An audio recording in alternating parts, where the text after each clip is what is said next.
presumably that's all good then. As Martijn said, I am convening UDC in 1.5 weeks. So that also means that sometimes my brain these days is a little bit messy. So if at any time you want me to slow down, if you want me to repeat something, if you have any questions about anything, then please do ask. I think it's much better that you ask, and then we can have a more of a conversation about it than I go over something too fast that you would have liked me to spend more time on.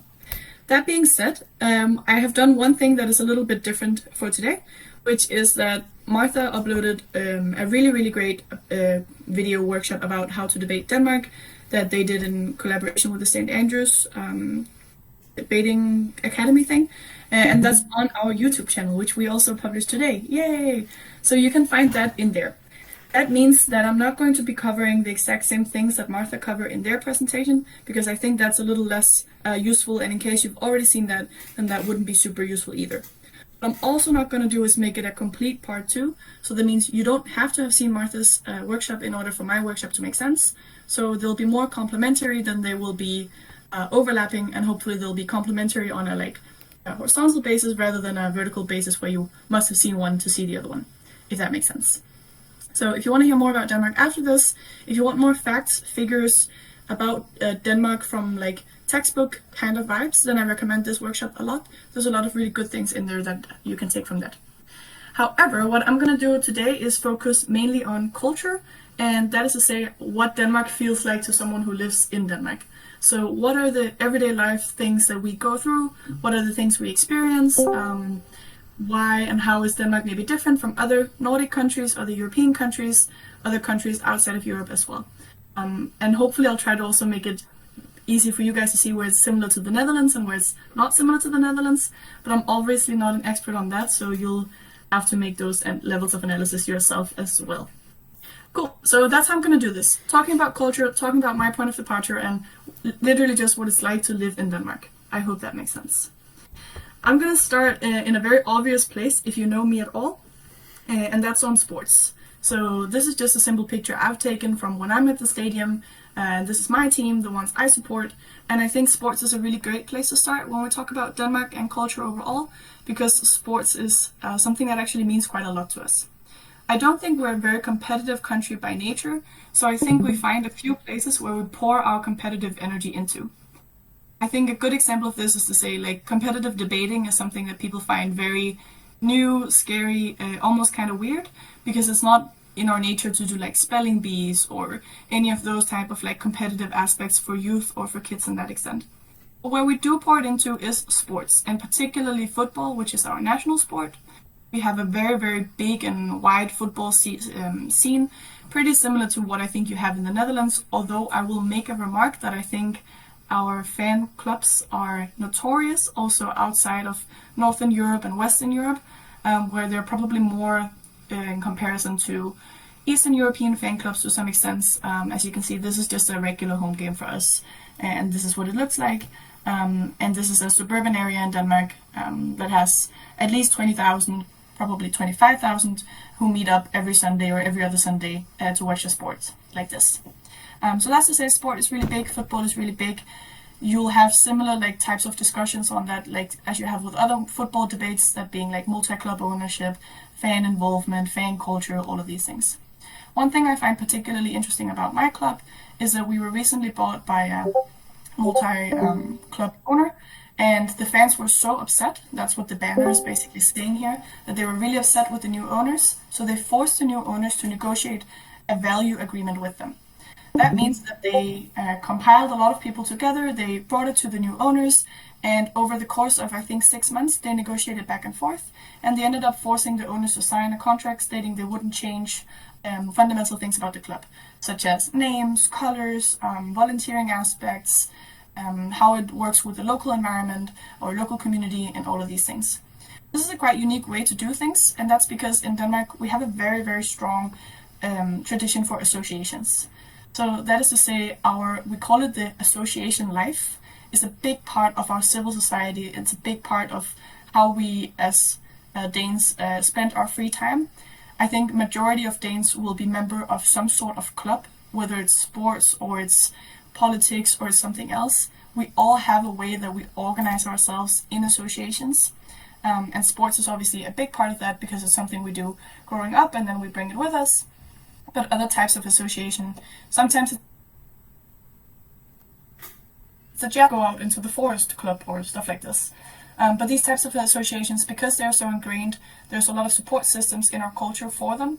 There's a lot of buy-in from people into associations, and it also means that it's possible for us to organize these types of activities where we, for instance, go and ask multi-billionaires from America to sign a paper that says that you're going to respect a local suburban area in Denmark, and they actually have to listen because it is such a big part of doing business in Denmark, so to say.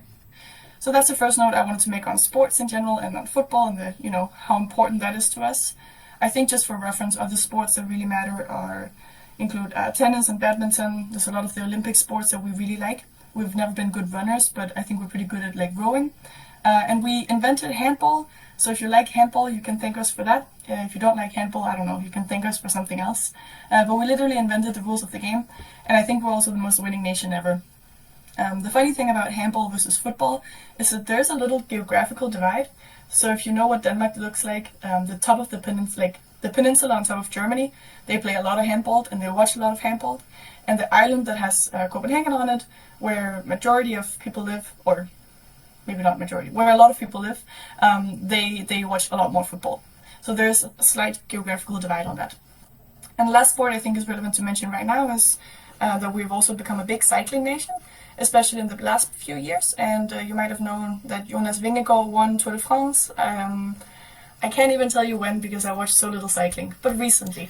And I think he's second best in this year's tour. Something like that. Someone can correct me on that.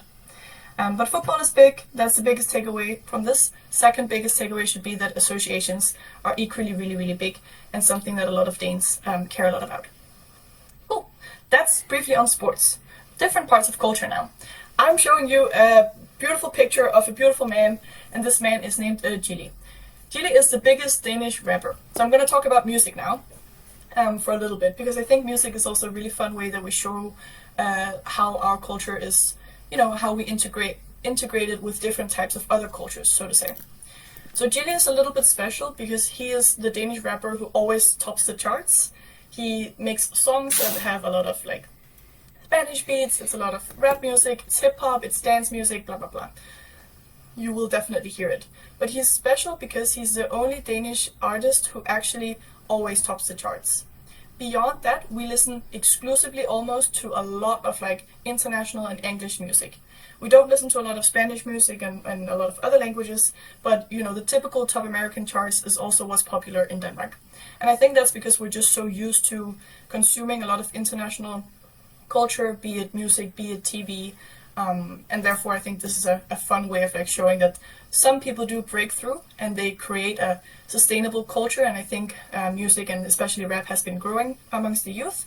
But for the majority of people, we just listen to top 50, what is being played in the US also. Probably something a lot of people can recognize. Different part of culture. I didn't improvise or I didn't practice the segues between these things, so you'll have to excuse me on that. But one thing where I think we probably watch a lot of, as I said, American TV stuff, we also are really, really good at producing movies, and we produce a lot of really, really good movies and TV shows. And I think they've also gotten their own kind of vibe abroad. So I think we call it Scandinavian neo-noir, so to say, which is to say we produce a lot of these dark crime shows. The Killing is a good example of something we have exported. So is Department Q, which is a really big show on Netflix these days. And that's actually, there's also a Danish movie series on this. So if you want to watch ahead, you can watch the Danish movies on it instead of waiting for season 2. And maybe you've heard about Druk. Maybe you know Mads Mikkelsen, who's a big Danish actor. I've put my favorite Danish film at the top right corner here, Flickering Lights. And the one on the bottom is called The Bridge, which is also a really good show about a murder that happens on the bridge between Denmark and Sweden. This is to say that we have a huge booming culture on this. I think we're the Nordic country, at least, that is the most internationally recognized for this part of our culture, and something that we do a lot. We also export a lot of actors and actresses. We become very impressed with them. We're very big fans of them when they go abroad. If you've seen Game of Thrones, you remember Nikolaj Coster-Waldau, Cersei's, no, not Cersei, I don't know. The brother who has stuff with his sister he should not be having. He's Danish. So these types of people are people we look up to a lot, and we see them as someone who's like championed an industry that we care a lot about, and then taken that talent abroad. That also means we have a lot of people who grow up here who want to become actors and actresses, and it's probably the creative industry that is the most fondly looked upon within our culture. But speaking of creative industries, I just searched like Scandinavian fashion, and this is what popped up. I don't know these three women, but I think this is very on point for what it specifically is typically looking like. So that is to say, we wear a lot of neutrals, we care a lot about the quality of the brand, and this is something you'll see in stores a lot, it's something you'll see on the street a lot. So like everyday life is very centered on like classics, both when we I don't know, decorate our house, which you can see here, but also when we like dress ourselves. So the aesthetics is a very like streamlined and very it's very, very broad. So that is to say, it's not just something like some Danish people do and then it looks like the majority of people do it, but actually it's very broad across culture, is that we are very focused on like these types of streamlined products, streamlined brands, beautiful clothes, nice shoes, I don't know, nice couches. These are also some of the brands that we export a lot and that we're famous for like digitally, online. So that also means that they mean a lot to like, I don't know, the average individual, but probably also a lot to youth when they engage with culture in that extent and dress themselves and go abroad, etc., etc. Yeah, I'm bringing this up because I wanted to get to one important note here, that the weather influences us so much. And to Denmark, I think even more so than a lot of other places, because if you think it rains where you live, it does not rain as much as it rains in Denmark. I think on average it rains like every other day here, and it's very, very few places that get that frequent rain. And in the last like 10 years, we've also gotten a lot of like amounts of rain, more than we usually did. So that means, because we have a lot of rain, we have a lot of dark months, we have not that much sun when we're outside of the summer.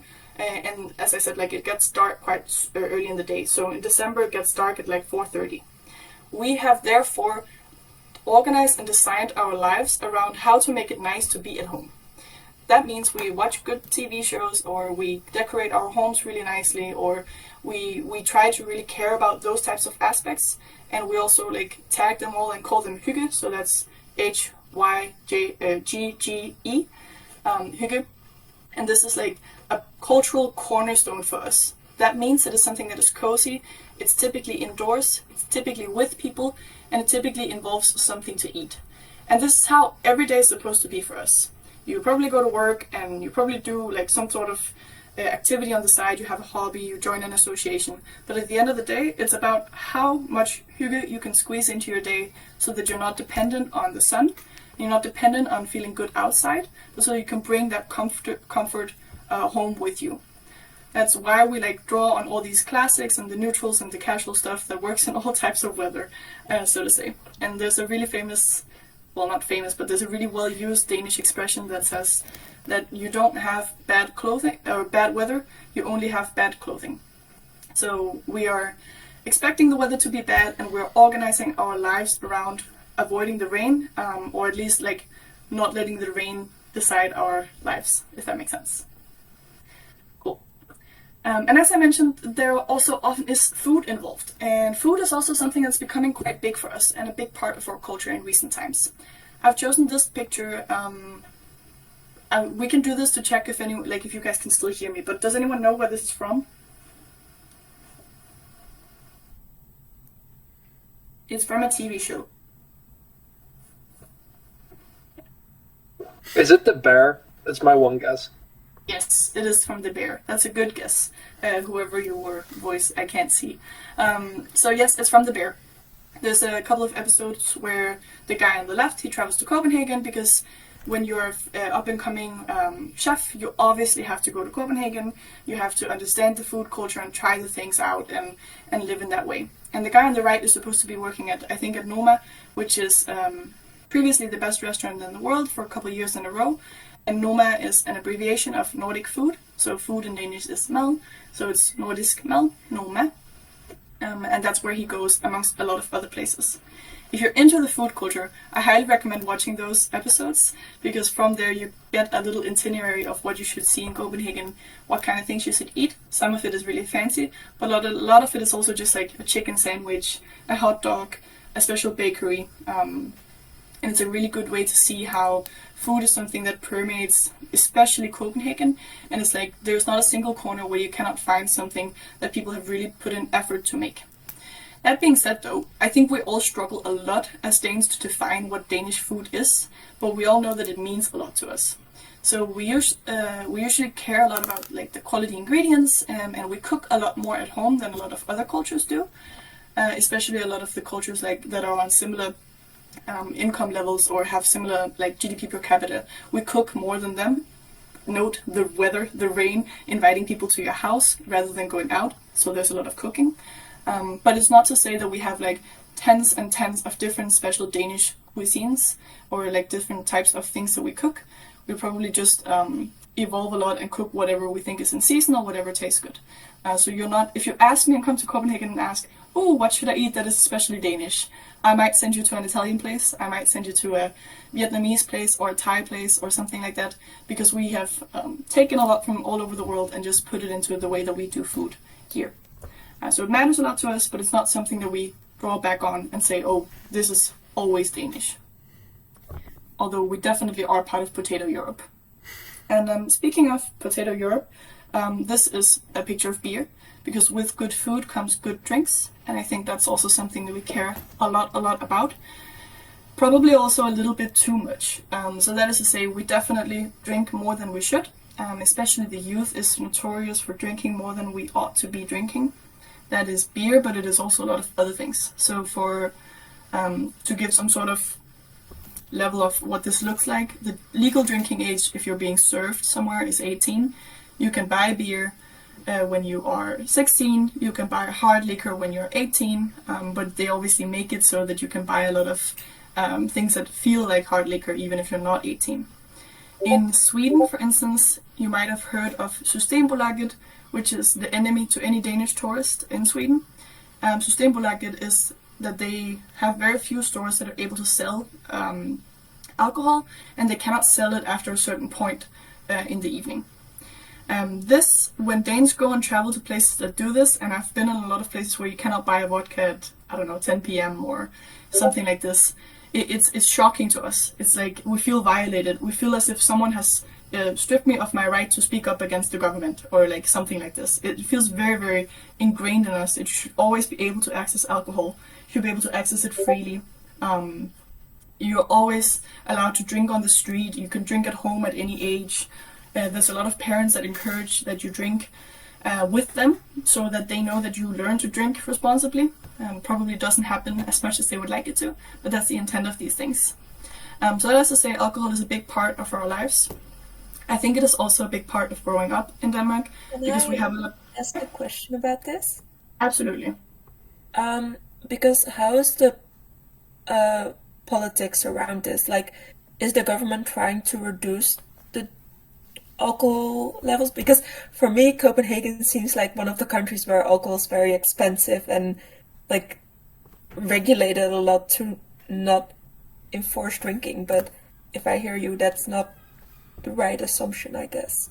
Yeah, I think no one is trying to touch that because that would be incredibly unpopular. I think alcohol is expensive in Copenhagen because of, one, tourists, and two, supply and demand. So if a lot of people really want it, you get to ramp up the prices, and that's what happens there. But from like someone who grew up both outside of Copenhagen and obviously also was a teen at some point that wanted to buy cheap things, you can get the beers for, I'm trying to convert, 20 cents. You can get a beer for 20 cents in the supermarket if you get the cheap one. So that's how you just go about that. Does that make sense? Hopefully. Yes, thank you. You're welcome. But no, so what I was gonna get at here is also just like, we drink a lot, we drink too much, we have it ingrained in our culture, it's not something frowned upon. We hear more and more stories about the youth that cannot control it, but we also have a lot of deaths related to youth who overdrink and do things that they like that are dangerous, whether it's fall on train tracks, it's fall on the harbor, it is stupid, ways that you can hurt yourself by accident when you're overly drunk. And despite all of these stories, it's not something that we do anything about. We maybe try to tell each other, like, go home 2 and 2, or don't walk alone next to the harbor if you're really drunk. But it's not something that we do anything serious to stop people doing. On the contrary, we have a lot of like steps of growing up that include alcohol.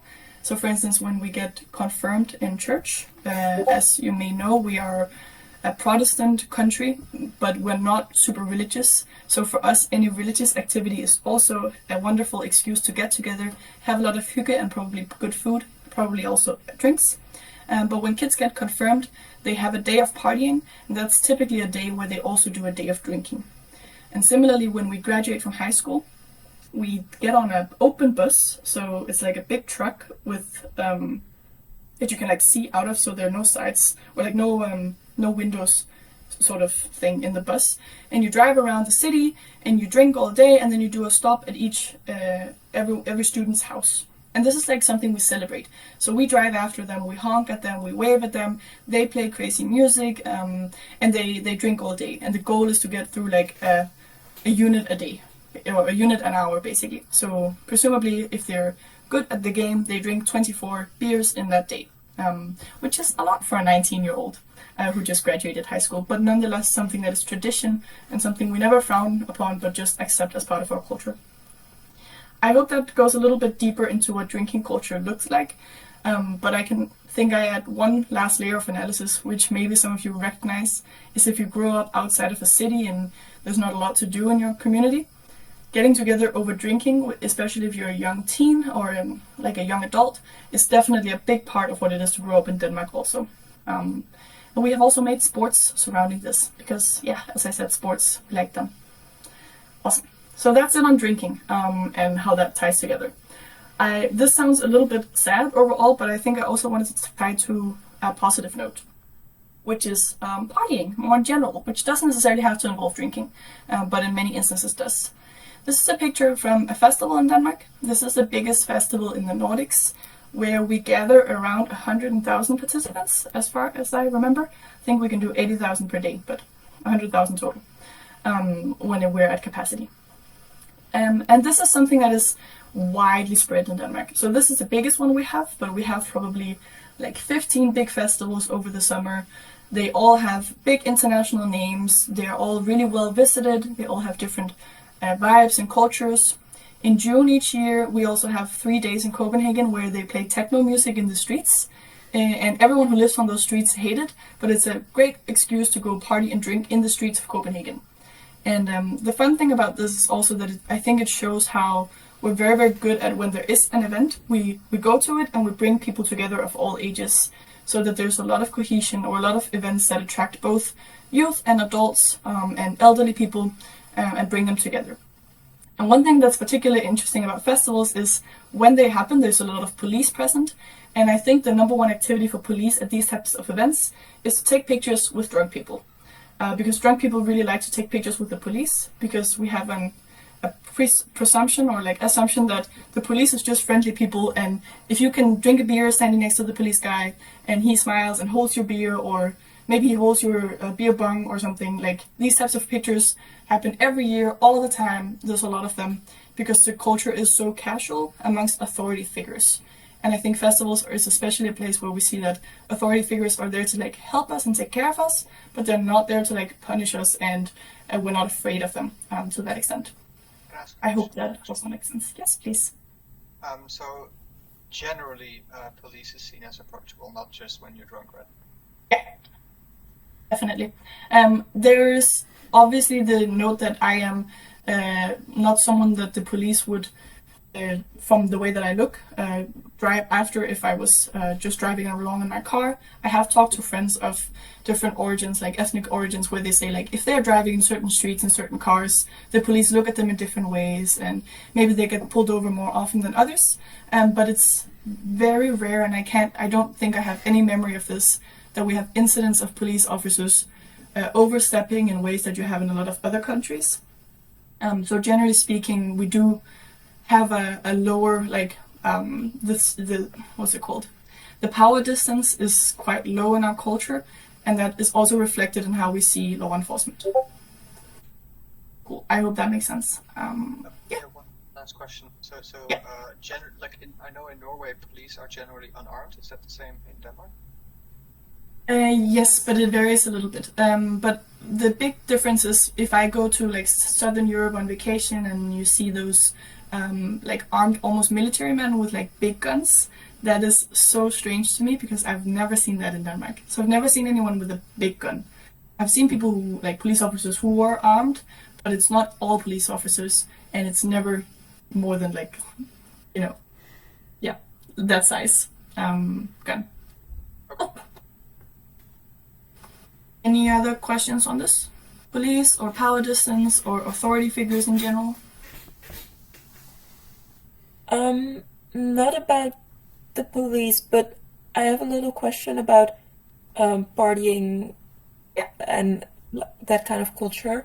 Because in the Netherlands we have quite a big drug culture, but how is that just on a day-to-day basis in Denmark? Drugs, right? Yeah. Yeah. So drugs is definitely also something that exists.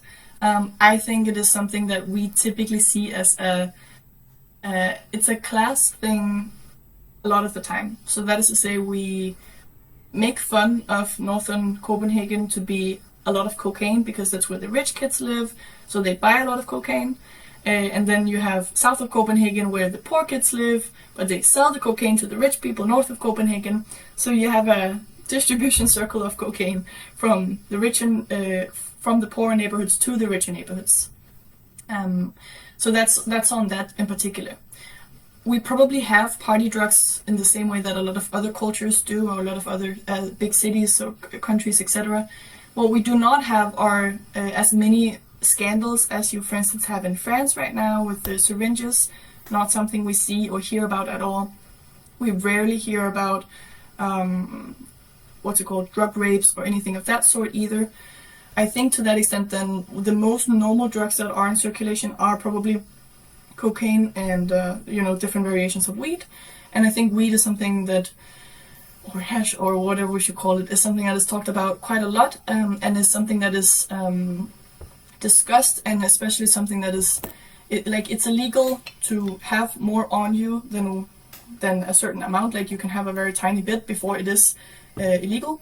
And if you get stopped, basically it's illegal. Like they'll search you, they'll frisk you. It's not good to do, and it's super illegal to sell it on. So you get a much higher sentence if you're selling drugs compared to if you have enough for what they believe is just for yourself. But yeah, then you probably would just get a fine.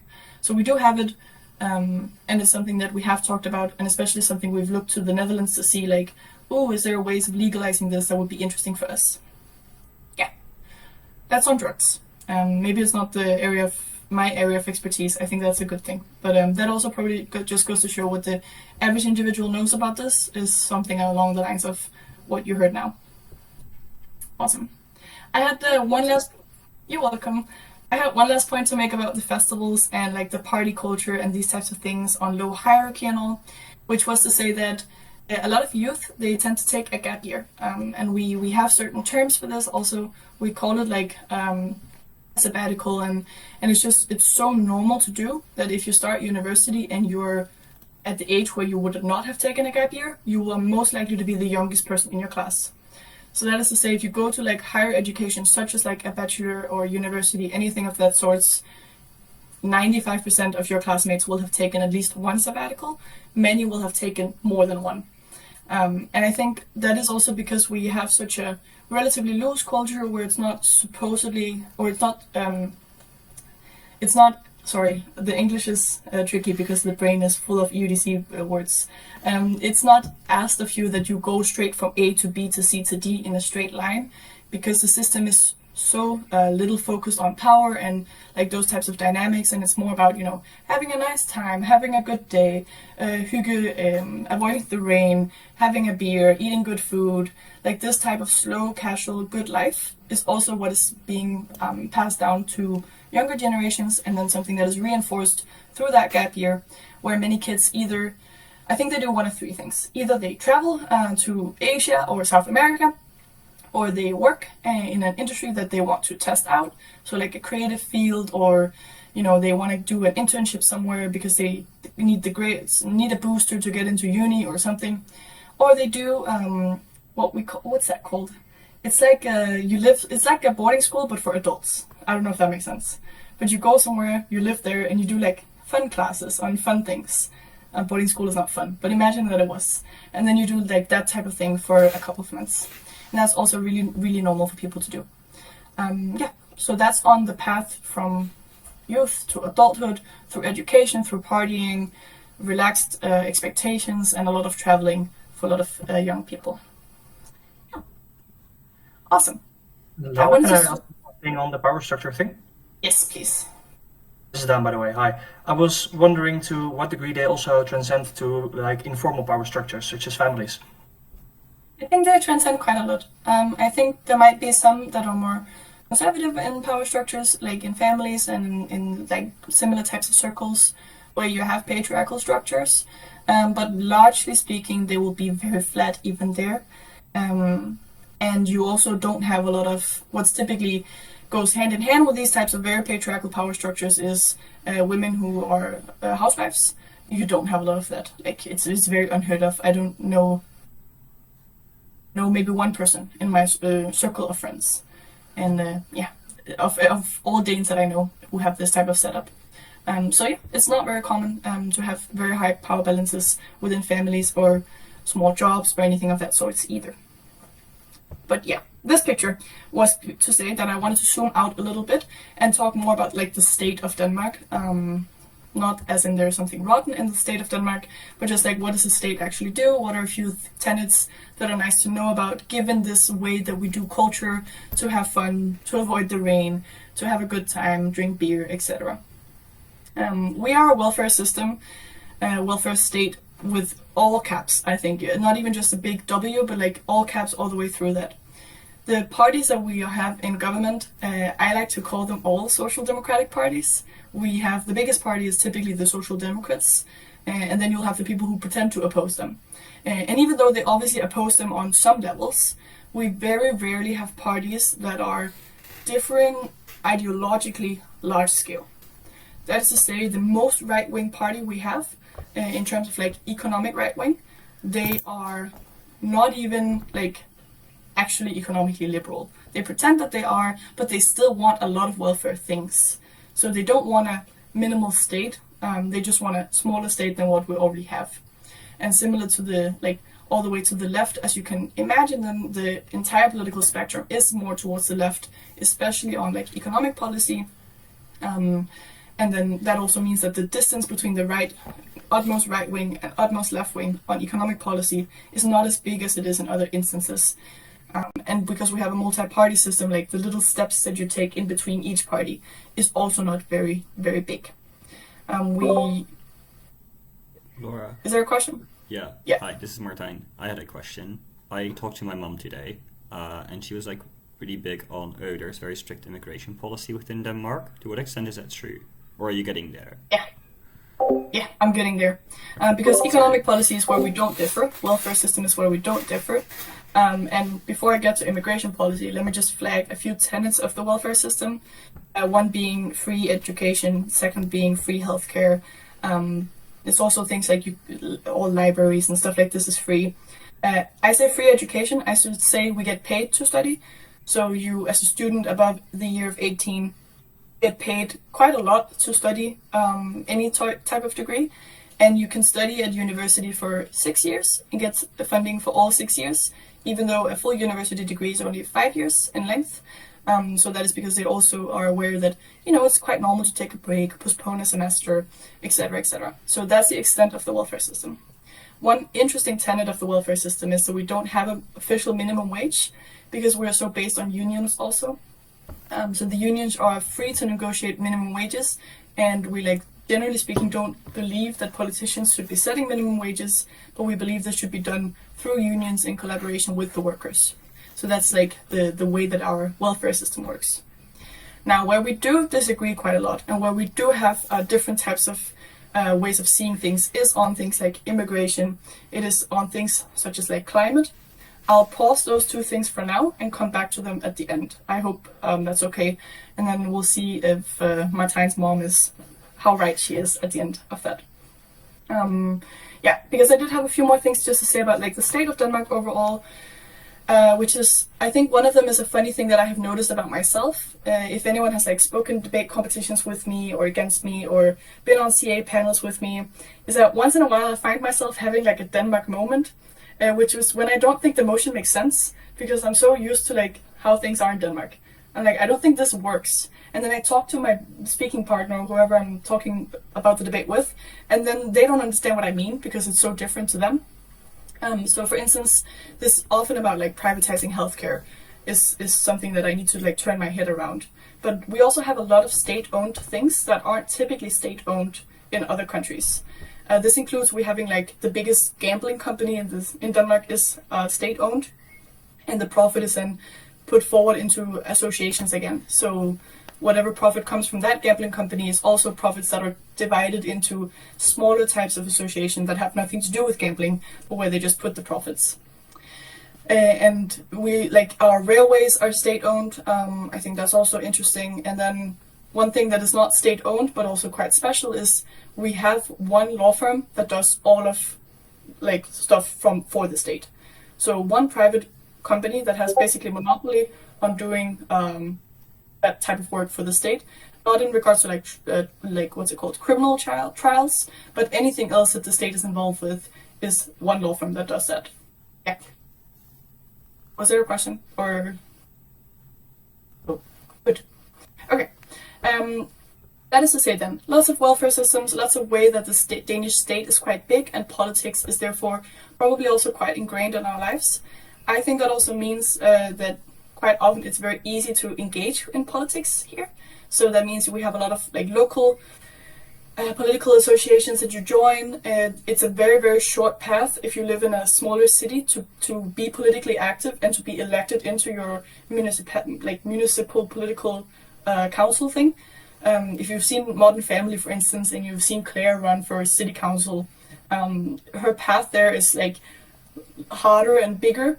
She also lives like, I don't know, in Los Angeles or something. But this is something that if a Danish woman decided to do that, she'd probably just get elected because it's really, really easy and the path there is quite short. It's also very normal for youth to be involved in political parties. So I think that's just, again, goes to show that the power balance and the power distance is particularly low. And yeah, like we just take a lot of it for granted that the political access is so high. It doesn't necessarily always turn out in like how much we vote and how much we think about our politicians, but the access to do things and to make changes is quite high. I would use that in arguments, I think, if I was debating Denmark. Cool. I think 2 more points I have in general. I will be done on time, no worries. One is about working culture. And I just briefly wanted to note here again that this is similar to everything else I've said so far. It's pretty casual. It's a pretty low distance between the highest boss and the lowest or like most recently employed worker. We on average work 37 hours a week. That is like the state working hours. I don't know if that makes sense. 37 hours a week. We have companies that prioritize a lot of freedom. It should be very easy to bring yourself to work and not just bring like a working version of yourself to work. And yeah, I think we have a lot of DEI initiatives even now where like, you know, the whole US rollback on DEI, etc. I think that's still something that we continue to do because we've done it for a long time. I think the companies that are doing less of that are the companies that are very, very international, such as Lego has rolled back a lot of their DEI initiatives. But it's something like the average Danish person looks at and thinks, why are you letting Trump decide that? And it's quite actively against that because in smaller corporations, which is what makes up the majority of the economic, what's it called? The majority of our labor market is in small or medium-sized enterprises. And in those places in particular, there will be a lot of like DI initiatives on that. So that's all working. Now, coming back to the last point or like last general theme here, which is about like what do we discuss? What are the things that we argue over? I wanted to put Lego figures on these people's heads because, I don't know, to make it look more Danish, but I couldn't figure out how to do that, so ignore that part. But the things that we do discuss, I think number one is immigration. And it's a hard topic to talk about because it's very hard to talk about without making it sound like that the average Danish person is very anti-immigration or has racist undertones or like tendencies, etc. But there are some laws which are easy to point to explain where how this manifests. So, for instance, I think it was in 2015 when you had a large wave of migrants literally walking up through Europe, and the ones who reached Denmark and Sweden and like walked all the way past here. At that point in time, we had a more right-wing government. So, as I said, not right-wing in the literal sense, but more right-wing than usual. So on our like spectrum of right-wing, and where they are particularly right-wing is in regards to immigration. And they made a law called like the jewelry law, where they wouldn't allow any migrants and they refused to provide asylum for people who had expensive jewelry. So they would literally confiscate heirlooms and wedding bands and this type of like things that people were bringing with them from war-torn places, because they felt like if you need to ask for that amount of help, then you should not have that amount of like money or goods or whatever. And part of the reason that they did that was not because they fundamentally believed that immigrants shouldn't be allowed to like bring jewelry to Denmark, because that's relatively insane, but it's something that they did. And then they went and made commercials about it that they had shown in countries that had a lot of immigration. So they would go to the countries where the migrants were originating, and they would show commercials that were anti-Denmark to discourage them from going to Denmark. Which, as the average Danish citizen, you would never be exposed to these commercials. You would never know that they existed. But when you heard about it, you were like, oh my god, this is actually insane. Why are they doing this? How do they care so much? So that's one of the things that they did, which felt really extreme. The second thing, and maybe where some of these more recent problems stem from, is that in 2005, which is quite a long time ago, maybe 2006, one of those 2 years, we had a journalist who wrote a picture. It's very similar to like the Charlie Hebdo, the way that they were portraying, the Prophet Muhammad, and the reasons that Charlie Hebdo was targeted in the first place. So someone was making a drawing of the Prophet of Muhammad with a bomb in his turban. And they printed this in national papers as a satire. And nothing that, we in Denmark felt particularly one way about. Like, no one bought the paper to see that drawing. Like, it wasn't a big deal. No one really knew about it. But slowly, that painting or like that drawing was circulated more globally. And then that means that I grew up in the late or early 2000s with very stark imagery of the Danish flag being burned in other countries. So they would gather around and bring the Danish flag and set fire to it and curse our country and our names and all of this. And the really big problem with this was that our Prime Minister of the time just refused to apologize, refused to withdraw the drawing, refused to say anything under the name that we had freedom of speech and papers should be allowed to do this regardless of what you think about it or what anyone thinks about it. I think a lot of Danes were significantly more pragmatically oriented and would have just preferred that someone said, we're really sorry that this was printed and that it harmed you. And that kind of tension is probably also a big part of why there was a fundamental split around 20 years ago in how we perceive immigration and how we perceive that different parts of the culture perceive us and our rights or like our perceived rights, for instance, on freedom of expression. So that combined with mass influx of migration in those decades, and then increasing crime, and this is something that is a sad statistic, is that there is just significantly more crime from different parts of the members of our society, and there are some nationalities or that don't have Danish passports that tend to have to be they are charged with more crimes and they are imprisoned for more crimes. These are the types of things that fuel people's perception of failed migration or immigration. And if you've seen, I think there was a recent motion on this also, which basically refers to some of our ghetto laws, which is to say that if you are from areas that have a lot of crime, then if you are charged with crime, you can be punished harder, because this is a way that they're trying to like discourage more crime happening in the same regions. That being said, we're generally not very big on like punishment, and we generally don't. We are very what's it called? We believe people should be. No, it's not reincarnated. Why is that the only word I can think of? What's it called? Someone help me. It's like when you don't punish for punishment, but you punish so that people feel better after. Yes, please. Rehabilitation. So we definitely punish for rehabilitation with that in mind as the biggest thing. But yeah, this was hopefully adding some of the nuance to how it is that anti-immigration unfolds and where it is that, what are the things that stem from this. Because the really interesting backdrop is that in the 80s, we were helping migrants come to Denmark. We were bringing up Turkish workers, and especially Turkish, Polish, and Eastern European workers. We were bringing them up in the thousands because we were missing so much labor, and we were welcoming them. That we had a lot of big schemes to like help them come to the country and have them settled in the right ways. And then slowly but surely there began to be like those ways in which we saw that, or like the general Dane experienced differences in how we value society, how we value life and rights. And I'd say today that the general sentiments towards migration is more right-wing than it has been in a long time. And it continues to be more okay to say very, very right-wing stuff.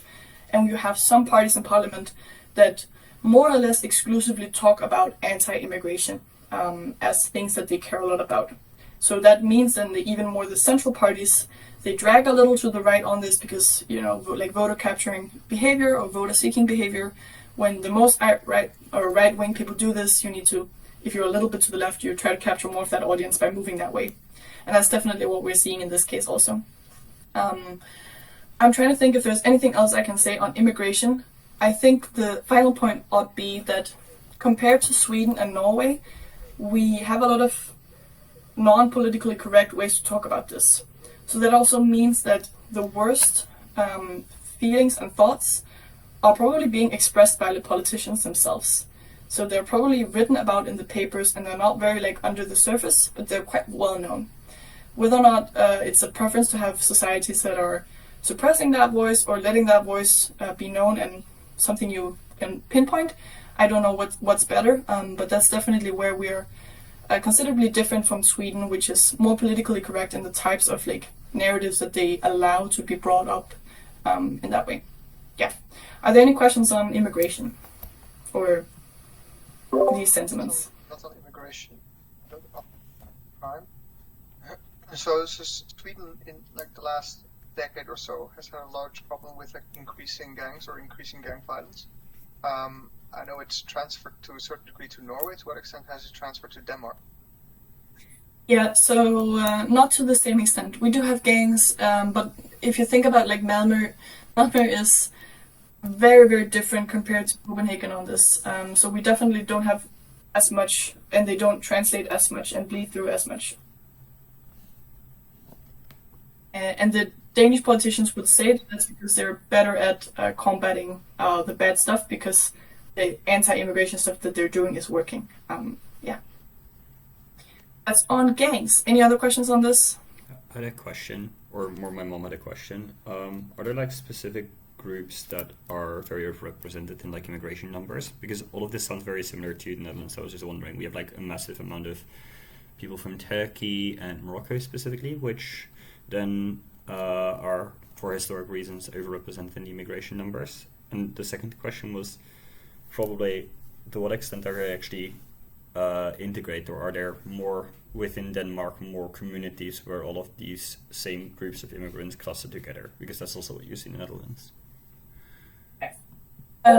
So countries where they immigrate from would be, we do have a lot of people from Poland still, but from the further away, so to say, we have a lot from Turkey, Iran, Iraq, Pakistan, Afghanistan, so that region. And then I think from Africa, we have a lot of Somalians. Is that how it's? People from Somalia. We have a lot of relatives from there.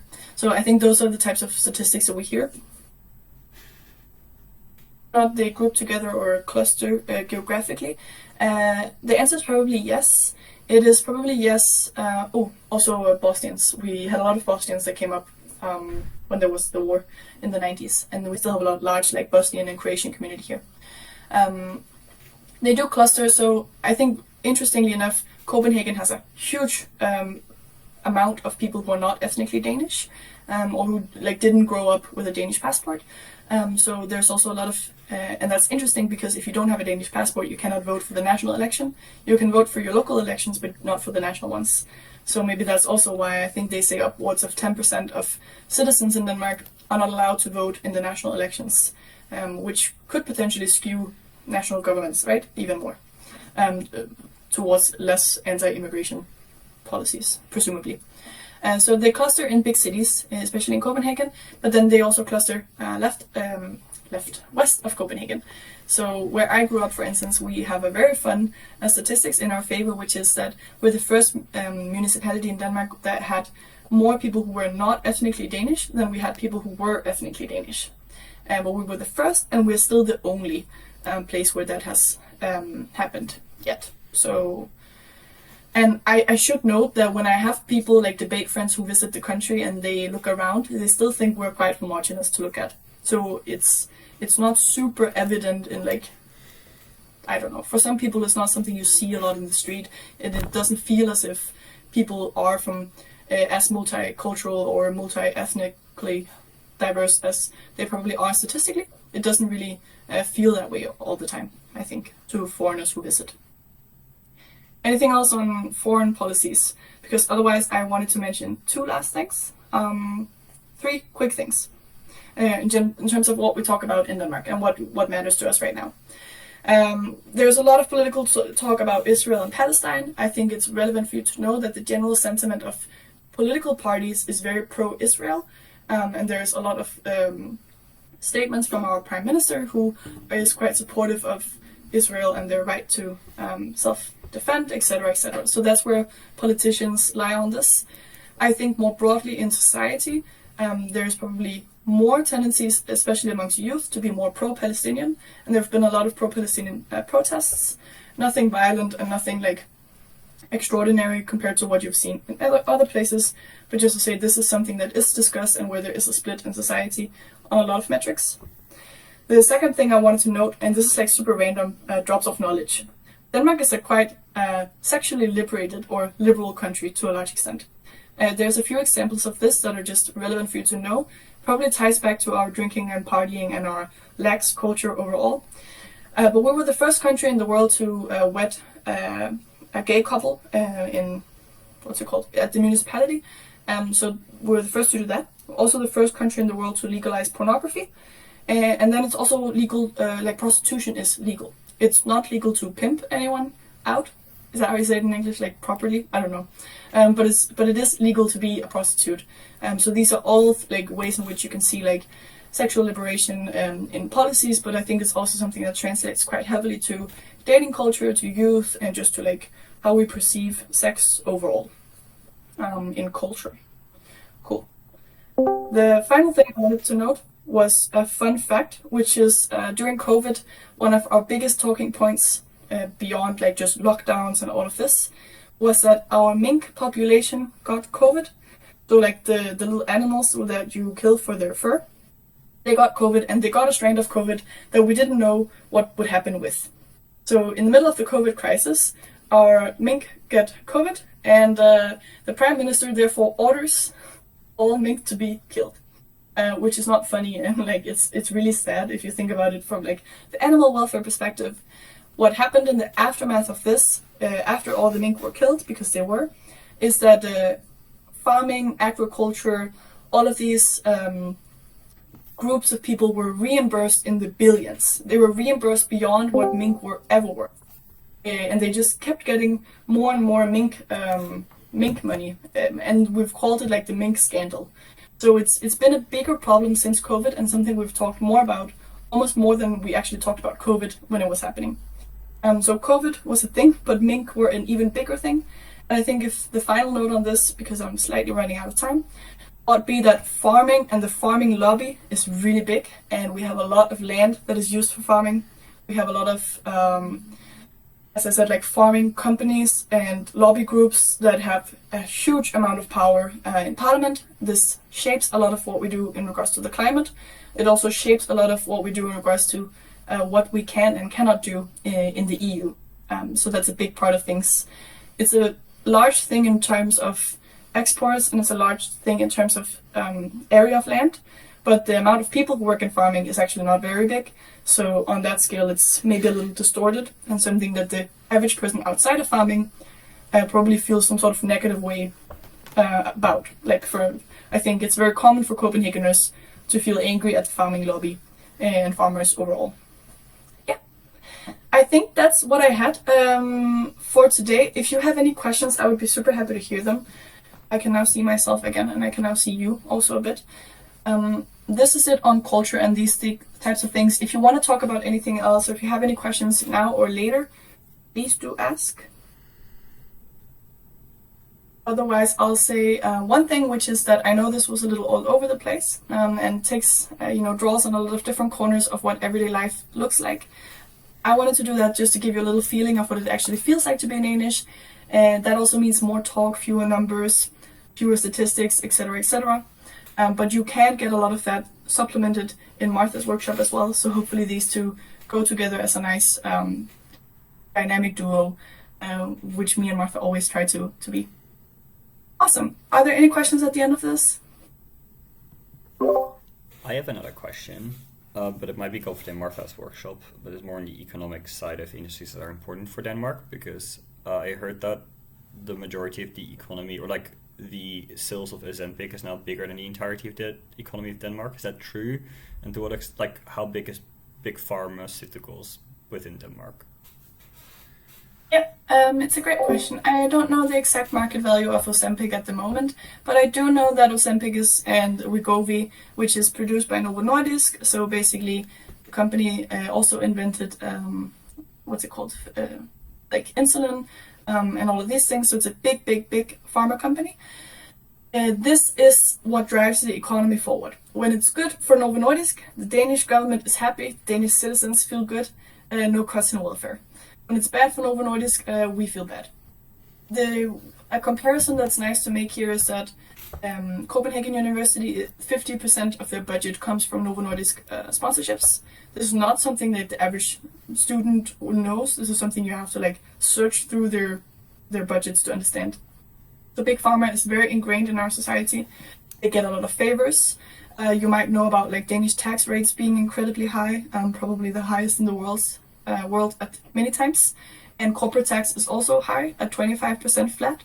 But these types of companies have a way of making deals and getting favorable conditions for their employees, because the state tends to favorize and prioritize this quite a lot. So to that extent, it is an industry that is helped by the state a lot also. I hope that answers your question somewhat. It does, thank you. You're welcome. But yeah, big pharma is on the rise, and tech is on the rise. Oh, and it might be relevant to say that we are a very, very digitalized country also on our national infrastructure. So those are industries that are very relevant for us. Are there any other questions that I can help with? We bike as much as you guys. Probably more, maybe more, I don't know. Probably not more. Are there any other questions? Otherwise, I'll move on. I'll give 5 more seconds or something. That's also exactly an hour. Daniel, you had something? Okay. So in the Netherlands, we kind of have a cost of living crisis, which is partly fueled by inflation and partly because of the rising housing prices. Is there also something that is happening similarly in Denmark? We haven't had as much inflation. So basically, Novo Nordisk made it really easy for us to have a nice amount of growth, not a lot of inflation, everything quite simple. So we haven't seen the same rise as a lot of other countries have. Where we have seen the rise is in our food. So food has continuously gone up, but where it doesn't translate to cost of living crisis is that individual food budgets have not gone up. So we actually just eat worse than we did before to overcome the extra cost of more expensive food. So we eat cheaper, more ready-to-made food than we did before. So in the last 5 years, that's been where that increase has been. In regards to housing crisis, you have expensive real estate and a lot of problem with apartments in Copenhagen. You definitely do not have the same issue anywhere else. So there are obviously some bigger cities that are more expensive, but unless anyone thinks it's a human right for Danes to live in Copenhagen, then it's very easy to find places to live also that are like in the vicinity of larger cities or in other large cities that are not as costly. Okay, thank you very much.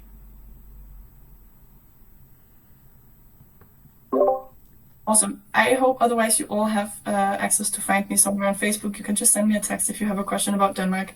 If I don't respond, text again. I usually respond fast, but there's a lot of UBC stuff these days because we really look forward to welcoming you in about 10 days or so.